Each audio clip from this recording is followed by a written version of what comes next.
இந்த மீனில் என்னங்க இருக்குது? இந்த மீன் வெளிநாட்டுக்கு எக்ஸ்போர்ட் ஆகிறதுல அந்த அளவுக்கு மோசமாக இருக்குது. இந்த மீன் தான் வேணும் அப்படின்னு சொல்லிட்டு வெளிநாட்டுக்காரவங்கலாம் ரொம்ப கியூவில் இருக்கிறதா சொல்கிறாங்க. ஆர்டர் அந்த அளவுக்கு கொடுக்குறதா சொல்கிறாங்க.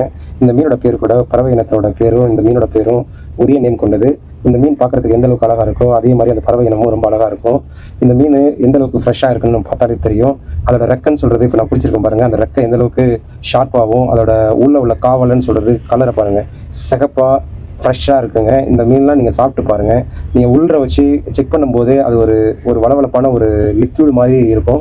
இந்த மாதிரி இருந்தாலே இந்த மீன் ரொம்ப ஃப்ரெஷ்ஷாக இருக்கும். நீங்கள் நிறைய நேரங்களில் மார்க்கெட்டுக்கு வரும்போது இந்த மாதிரி பார்க்க முடியுமா என்னன்னு தெரியல. இதுதான் அந்த காவலை. இது வந்து சில நேரங்களில் ரொம்ப ஷார்ப்பாக கூட இருக்கும். இப்போ பாருங்கள் இந்த காவலை எந்த அளவுக்கு கலர் ரெட்ஃபுல்லாக இருக்குது அப்படின்னு சொல்லிட்டு. இது சாயமோ இல்லை மற்றதோ கிடையாது, இது ஒரிஜினல். இந்த மீன் இப்போ தான் பிடிச்சதுக்கான அர்த்தத்தை கொடுக்கறதுக்காக இந்த மீனோட காவலை அந்தளவுக்கு கலராக இருக்குது. நீங்கள் எப்போ மீன் பார்த்து வாங்கினாலும் இந்த மாதிரி காவலை கண் வந்து ரொம்ப கிளியராக உள்ளே போகாமல் இருக்கா அப்படின்னு சொல்லிட்டு பார்த்து வாங்குங்க. இதோட சைடில் உள்ள ரெக்கை, இதோட செதில் வந்து எந்த அளவுக்கு பெருசாக இருக்குன்னு பாருங்கள். மற்ற மீன்களோட செதில்லாம் ரொம்ப சின்னதாக இருக்கும். ஆனால் இந்த மீனோட செதில் வந்து அதோட உடம்புலேருந்து நம்ம அகற்றத்துக்குள்ளே போதும் ஆகிடும். பொதுவாக இந்த மீன் நீங்கள் வாங்குறீங்கன்னா கண்டிப்பாக இங்கே கடையிலே கொடுத்து வெட்டி வாங்கிட்டு போயிடுங்க. அதுதான் பெஸ்ட்டு.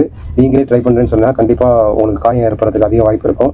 காயம் சின்னதாக இருந்தால் கூட பரவாயில்ல, ஸ்டிச் அளவுக்கு போயிடும். இந்த மீனோட பேர், இந்த மீனோட பல் எந்த அளவுக்கு இருக்குது அப்படின்னு பாருங்கள். இந்த மீனோட பல்லை பார்த்தாலே ரொம்ப பயங்கரமாக இருக்குது. ரொம்ப ஒவ்வொரு பல்லுக்கும் எந்த அளவுக்கும் கேப்பே இல்லை.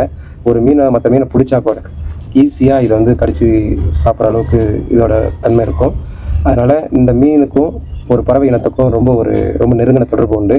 அதனால தான் இந்த மீனுக்கு அதே மாதிரி உருவமும் தோற்றம் கொண்டிருக்கிறதால இந்த மீனுக்கு இந்த பேரை வச்சுருக்காங்க. அந்த மீனோட பேர் என்ன, அந்த பறவையோட பேர் என்னன்னு சொல்லிட்டு கண்டிப்பாக கமெண்ட்டில் சொல்லுங்கள். உங்கள் கமெண்ட்டுக்காக காத்திருக்கோம். இந்த கமெண்ட் தான் அடுத்தடுத்த கட்டத்துக்கு எங்களை கொண்டு போகும். கண்டிப்பாக நீங்கள் கமெண்ட் சொல்லுங்கள். கமெண்ட் தப்பாக இருந்தாலும் சரியாக இருந்தாலும் ஒன்றும் ப்ராப்ளம் இல்லை. கண்டிப்பாக கமெண்ட் சொல்லுங்கள்.